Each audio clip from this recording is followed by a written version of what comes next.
Welcome to the daily update, where I'll go over the action in the market for Monday, October 16th, and then we'll see how things look for Tuesday, October 17th. We had a up day on below average volume. You had a lot of folks ahead of the weekend that were doing some hedging. They were worried about what may happen in Israel over the weekend. That ended up not playing out, so a lot of those hedges came off in Monday's session, and it allowed for a fairly positive day. Our technicals are showing some improvement. We are below average with volume, though, and we are also coming into what could be some positive seasonality as this whole geopolitical event starts to play itself out, or continues anyway. It seems like the media is now turning against Israel, so whatever news sources you use, just be aware of that and try to reach your own conclusions no matter where you come out with this whole thing.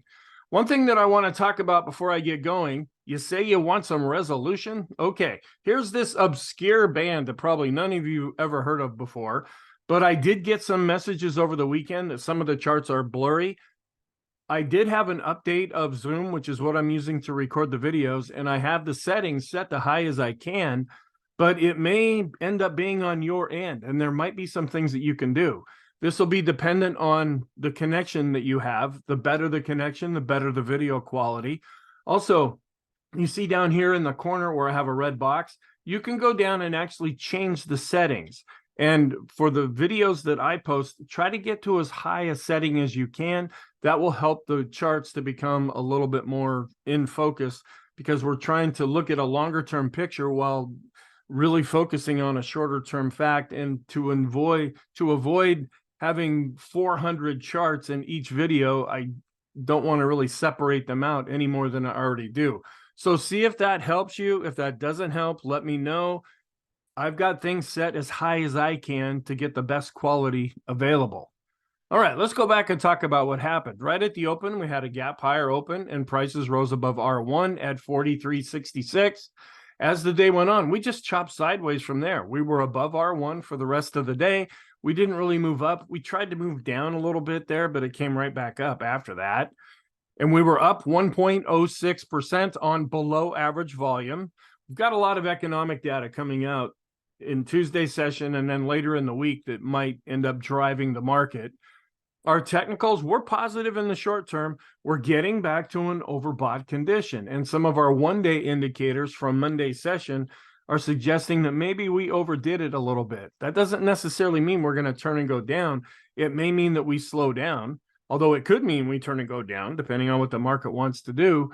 But right now, it's about inflation, interest rates, growth concerns. What's the Fed going to say? What are they going to do? And the geopolitical event that's happening right now in Israel. Some comments. There was a lack of escalation in Israel over the weekend, and that gave support to the markets. Oil did decline to 86.62, so that also gave some support. Growth underperformed on an up day. That's a bit of a warning sign. We've been seeing a nice little rise over the last month to month and a half in growth over value, but it didn't do that well in Monday's session, and I'll show you that chart. The micro caps are still near their 52-week low that they just set. We were up in Monday's session, but up off of that 52-week low. On a short-term basis, some of our one-day indicators, our Stochc RSI, the Williams percent R, the CCI 14, as well as the stochastics, where our list had pretty much gone away. Now it's starting to come back. And we're still dealing with this current scenario. The economy may be stronger than expected. If these economic reports come out stronger than expected, that could spook the markets, where good news could turn into bad news, because that means that not only will the Fed keep rates higher for longer, they may have to end up raising rates. China is throwing some stimulus out into their economy to hopefully help that a little bit, but it's still a pretty weak economy. We're keeping a close eye on what's happening in Israel. We're watching oil prices. And then the earnings outlook going forward is still looking rather positive. Now, that could shift. You could get one major company that comes out and disappoints, and everybody could suddenly have a storm cloud over their head. The dollar was up, which sometimes gives resistance to stocks going higher, and interest rates were also up. Both of these could have put some pressure on stocks, but they didn't in Monday's session. The 30 to the 5 is back to being normal, where the rest of our yield curves are now continuing to be inverted. Sentiment is still negative. It's getting a little bit better. We ticked up to 36, where after Friday, we closed at 35. Our trend, this is a change now. We're going into a trendless environment or a non-trending environment, and we're turning more negative. The ADX is weakening. It's below its moving average. It's below 20 right now, so that's a trendless environment. Although I'm keeping our bias at positive, and right now our momentum at mixed. Monday was more of a relief over what didn't happen over the weekend. We'll have to see if things come back and what the market wants to do Tuesday going forward. The economic reports that came out, we just had the Empire State Manufacturing Index. It was down 4.6. They expected it to be down -4. And last time it was up 1.9. Here's a chart showing how it did decrease from the previous month's reading. We're also keeping an eye on the 10-year yield. We're currently at 4.71%. That's above the 4.02% level. That could start biting into earnings for companies. And at some point, I'm probably going to take this chart and shift it over to our longer term look at things, maybe in the weekly video, because I'm kind of just saying the same thing over and over. Here's the intraday chart where we did gap higher, where we're above the pivot. We immediately went up above R1, and then we just sat there for the rest of the day. There was an attempt to take things lower midday, but then it quickly bounced back, and we closed a bit off of the high, but still positive. Intraday, we still have growth. It's outperforming value, at least on an intraday basis by looking at these. This is a little bit of a concern, though. Going back to about the 22nd of September, we've been seeing growth really outperforming value. We did have a concerning day last week, and I tried to point that out, and then it looked like it was getting better. Well, growth really underperformed value in Monday's session. Value really did a lot better. Is this the beginning of some new kind of trend, or was Monday kind of its own day in relation to the geopolitical events? On an end of day basis, we did tick down just a little bit, but growth is outperforming value with the S&P 500 ratio that we look at. Here's our trend and how it's changing. The black line is now crossing below 20. It's below its moving average, suggesting that we're going into a trendless environment. It could be a shifting trend environment, but for right now, we don't know if that's how things are going to play out. The red line's on top, even though it's declining, and the green line is declining as well. So if anything, we would default to the negative according to this chart, but we have other charts that are looking more positive. On our short-term ADX, it's also dropping below 20, below its moving average. The red line is declining, but you can't even see the green line here. It's on top of the ADX. But we would default to negative here as well, even though we're going into a trendless environment. We'll have to see, is there going to be a shift and the start of a new trend? Or are we going to end up going sideways like we did through a lot of August and September, where we were in a trendless environment for a long time? I also put some annotations here. We're getting into the middle part of October now, where typically on a historical basis, the VIX tops out and then starts to go down. It doesn't mean it's going straight down. You see, we go down and then we bounce back up. We go down. Looks more like a downward sloping EKG. So we just use this as a guide. We don't necessarily make decisions based on this, but from here until the end of the year, we typically see a more market-friendly VIX for stocks to go higher. The Ulster Index is continuing to decline. It's below its moving average. Looking at the VIX, where we did drop on the line chart, and we also dropped on the bar chart, we're still above the moving averages, though, with both of these, showing that risk fear had become above average, at least while the market was having some difficulties. Looking at the volatility of the VIX, it's coming down slightly, but again, both of these readings are above their moving averages. The VIX to VVIX ratio is still negative because it's going up, and that could put pressure on stocks. The equity put call ratio based on 5 periods is continuing to go up as well. That's negative for right now. It could turn and start to go back down after giving us an extreme positive reading. We want to see this decline. That would be positive for stocks. Instead, it's starting to turn back up. And then the longer term equity put call ratio continues to advance. That's longer term negative. We did see fear tick up a little bit on this chart that we use. Looking at the advanced decline line, we're showing some improvement with price. We're above the moving average and starting to go up. We're still below the moving average, but showing some improvement based on volume. This is where we're seeing a little bit more improvement here with the new highs, new lows. Even though the new highs are dropping off, they are outweighing the new lows. And so that's helping our 5-period and our 10-period to show some improvement. We're also turning a little bit more positive in the short term with the blue advanced decline line ratio going above the midpoint, where the red line is still below the midpoint. Accumulation distribution is also showing some improvement. We're above now an advancing moving average. That's suggesting that the smart money is coming in and buying.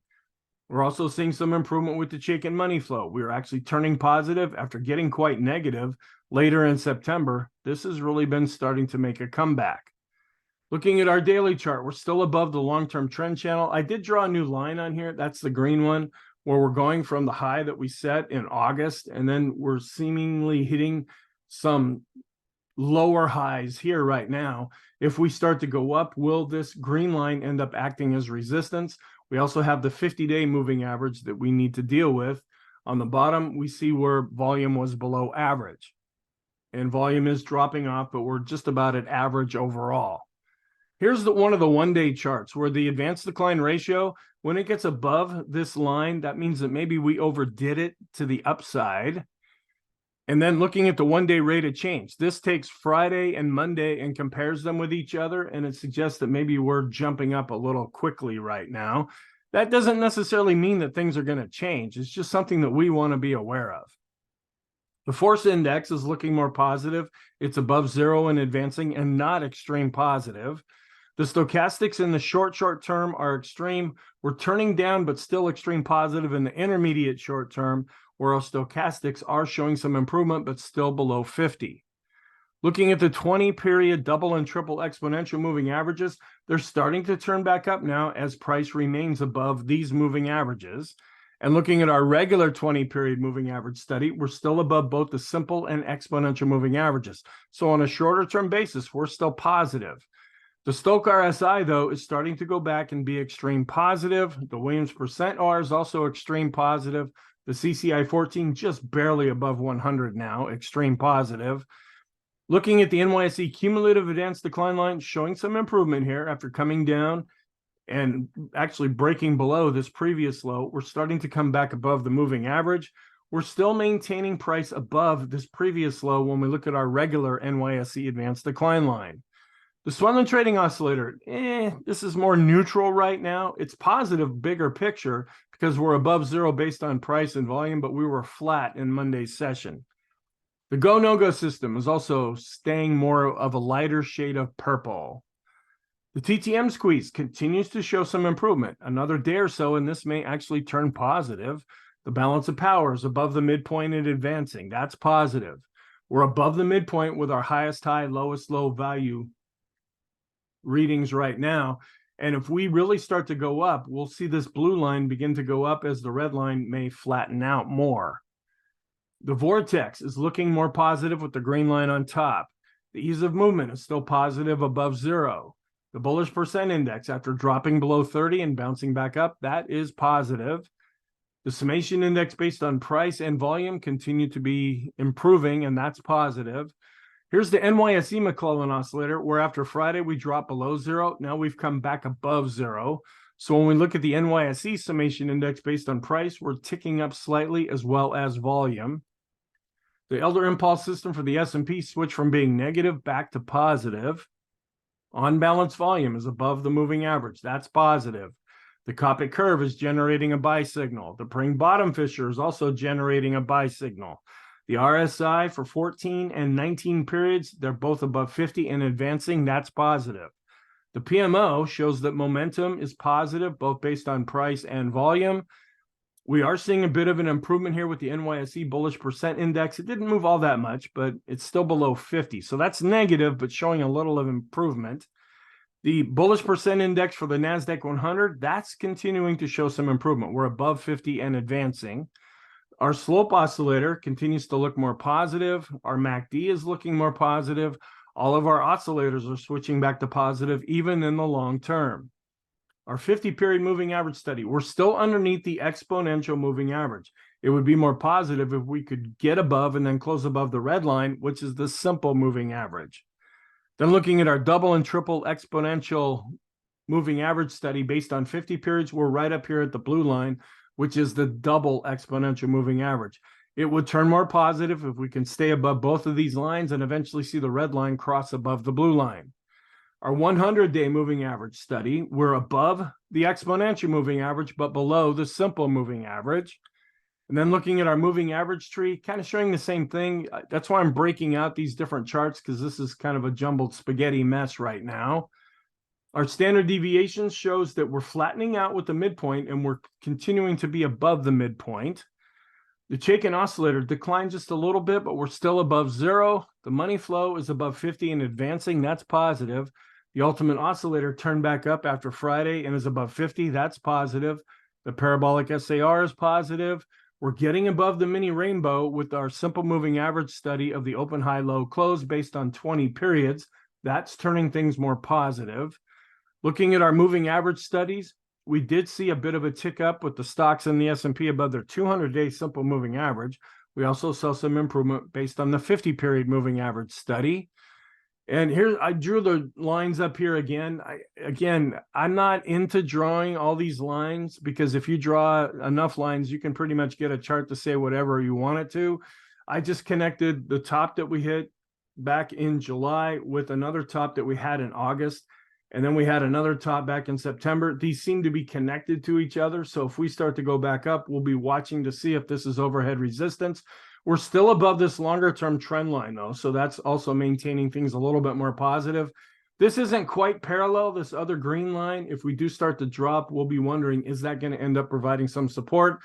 In my opinion, this bottom green line breaks a lot of the rules of how we draw trend lines. So I wouldn't put as much importance on that. Looking at the special K, we're still right on top of the red line. It hasn't decided if it's going to go back to being positive or going to switch over negative. Dow theory, we did see a bounce up with the Dow, also the transports and the utilities. Kind of a relief rally there. This is a warning sign, though. For about the last 6 months, this is a Horchak method. We've been registering a buy signal, and I'm treating this indicator like binary. Either it's on or it's off. Well, it's dropping down a little bit now. So we'll keep an eye on this. Maybe it'll change and go back, but that is showing a little bit of longer-term negativity that we haven't seen in a while. The S&P, looking at its 50-day simple moving average, after giving us an extreme negative reading, is starting to bounce back up. Looking at the advanced decline ratio based on 19 days of exponential moving averages, we are going above the zero line and showing improvement based on price and volume. Here are the micro caps where we're just a little bit off of the 52-week low. The hike in ASHI is looking more positive, but you can see we're chopping sideways a lot. That's why we're seeing the weakness in the ADX charts. The KE continues to be positive with the black line now pointing back up. The Renko has an open block, that's positive, and the 3-line break is also showing improvement. The equal weight did see a bit of a bounce up, but the red line is really underperforming the black line. And we did see a bit of a tick down, showing that this was more broad-based in Monday's session, which could be taken as positive. It wasn't just the big mega caps that did well. It was other stocks that ended up having gains. The Dow is coming back up above its 200-day moving average and back above the pivot point. That is positive. The diamonds remain at positive. And we're still kind of stuck in between with the NASDAQ 100. We have not broke out above this previous high that we set, the red line, but we're still above the 50-day moving average. We're kind of still at a tipping point for that. Can we break out above this and close above it, or are we going to break down below this and close below the 50-day moving average and possibly this pivot level? But for right now, the Elder Impulse system remains positive with a green bar. We're also seeing momentum positive with our PPO of the NASDAQ 100. The NASDAQ is also right below its 50-day moving average. That's providing overhead resistance. Can we get above that and break above it? The small caps, though, they're looking more negative. We've had a recent death cross. They did bounce up 1.78% in Monday's session. They've got a lot of damage to repair. And we're also starting to see a death cross with the Russell 2000 small cap index. We did see a bit of a bounce up with the RSI, but we're still below 50. The MACD is also trying to turn back up. You could also see this previous support for the Russell 2000. So far anyway, we're maintaining price above that level. Where the Elder Impulse system for the small caps has switched from negative back over to neutral. The mid caps also had a pretty good day, but they're still below their 200-day moving average. Another couple of days and we could see a death cross. But the mid caps for the Elder Impulse system has switched from being negative back to positive. The FANG index continues to be above its 50-day moving average, so that support is holding. We're still above this longer-term trend line going back to 2009, so that's keeping things more positive with our arithmetic scale chart. Looking at growth to value, where we did see a bit of a turn down with the Qs to the S&P, but still above its moving average. This is a bit of a concern. We saw a discretionary turn back up slightly, but we've been dancing below the moving average. That's not real positive. We saw a bit of a decline with large cap growth versus large cap value. With our growth to value ratios, we declined with the large, mid caps, and small caps, but we're still above the moving averages for all three. This is still negative, but could be seeing some signs of improvement. We ticked up just a little bit with our 50-day exponential moving average of the new highs minus the new lows, but we're still well below zero. So our indicator, which is the black line, it was above zero, so that's positive. The longer we can stay above that, the more we will turn the red line back above zero and start to go back up, and that would turn the previous chart more positive. The 10-day average of the S&P highs minus the lows after getting extreme continued to show some improvement. That's longer-term positive. The dollar continues to be in an uptrend. We're also coming into a new cycle now, where the 17th is supposed to be the end. Actually, the 16th will be the end of the current cycle. The first day of the new cycle will be on the 17th. Are we going to see any kind of a change? Sometimes this has been helpful over the last year or so, but other times it's like the market just ignores this. Looking at bond yields, where they were up slightly in Monday's session, back up to over 4.7%. The 30 to the 5 is still looking back to being more normal instead of inverted. And looking at the 10-year yield and subtracting the German 10-year yield, that's continuing to advance. The dollar's been going up, and the correlation between the two is still getting stronger. So looking at Tom Bowley's research, where staples are not hot in October, financials tend to be hot. Both of them have been under some weakness. Now we're coming up into the middle part of October, where we do see a bit of a bounce before we start to head into a weaker part of October, and then it tends to end well. So what's our outlook for Tuesday? The UAW strike is still continuing. Then there's this whole Speaker of the House thing going on. Steve Scalise dropped out of the race. Jim Jordan is now looking at possibly getting people together to vote for him.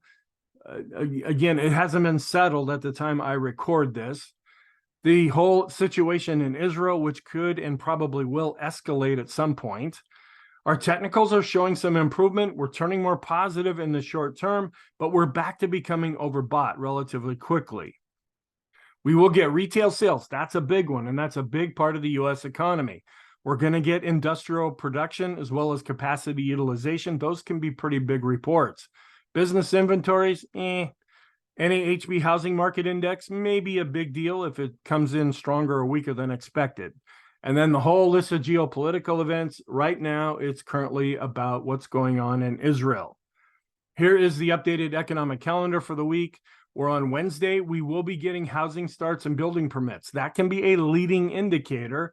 We're going to get LEI and existing home sales on Thursday, and not really big is the Treasury budget. We know that we're spending more than we're taking in right here, so that's going to be negative. It's just how much negative is it going to be? Stock Traders Almanac statistics for October 17th. We do have positive seasonality right now, where the Dow is neutral to positive, where the S&P and NASDAQ are quite positive for this day. Then I finally got this other chart. We'll be on the 12th trading day of the month. That's the 17th of October, where we tend to see the green dashed line, where this is usually positive to flat before we start to see some weakness going forward from here. Please also be aware that we're coming up to options expiration. So going back to this previous chart, we're up 73.8% of the time during options expiration week, where we're down 26.2% of the time. Here's a longer term look at seasonality, where we have a sitting president who supposedly is running for re-election. We're wondering if we're getting that bounce that we typically get during a pre-election year. Also seeing the Carson research. Is this the bounce? Are we going to see some weakness? NASDAQ, bit of a bounce. Will there be weakness?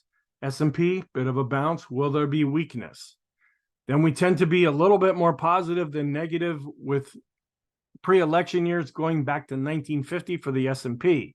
Then keeping an eye on Bitcoin is actually spiking up just a little bit right now. But when we look at the chart, this is intraday. We actually closed down below the red line, which is the 200-day moving average. But it showed a little bit of signs of spiking up there for a bit, but then it's kind of come right back down.